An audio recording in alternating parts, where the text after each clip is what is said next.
আসসালামু আলাইকুম রহমতুল্লাহ। আমার কথা শুনবার জন্য আপনাদেরকে স্বাগত জানাই। আজকে দৈনিক ইনকিলাবে একটা নিউজ দেখলাম। ফরদের অন্তরালে অনেক কিছু চলছে। ফরদের অন্তরালে পূর্বে আমরা দৃশ্যমান কিছু ঘটনা আমি বলি।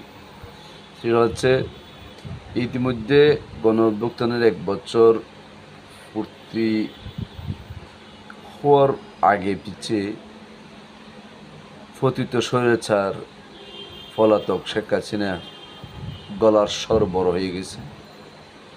ভারত সরকার অনমনীয় অবস্থানে দৃঢ়তার সাথে নিষিদ্ধ দল আওয়ামী লীগের সাথে অভিন্ন বয়ান তারা দিচ্ছে। আবার গণ অভ্যুত্থানের সক্রিয় শক্তি রাজনৈতিক দল বিএনপির নেতৃত্বে যে সরকারের সংস্কার, নির্বাচন এবং বিচার নিয়ে অনর্থক দলীয় স্বার্থকে প্রাধান্য দিতে গিয়ে দলাদলিতে বিভক্ত হয়ে গেছে। এটার সুযোগটা নিচ্ছে অপশক্তিরা এবং দলাদলির অবস্থানটা এমন পর্যায়ে ঠেকেছে যে হঠাৎ করে উড়ে এসে মুখরোচক আলোচনার কেন্দ্রবিন্দু হয়ে গেছে পিয়ার পদ্ধতির নির্বাচন, গণপরিষদ নির্বাচন। এই সমস্ত অপরিপক্ক রাজনৈতিক দলের সাথে বিএনপির তর্ক বিতর্ক এমন এক পর্যায়ে চলে গেছে যে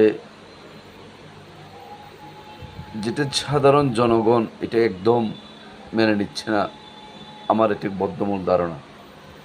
কিন্তু অন্তর্বর্তীকালীন সরকার উপলব্ধি করতে সক্ষম হয়েছে একটা গণতান্ত্রিক পথ উত্তরণ ছাড়া কোনো রাস্তা নাই এবং তার নির্বাচনী শিডিউল বরাবর তিনি নির্বাচন দিয়ে যাবে।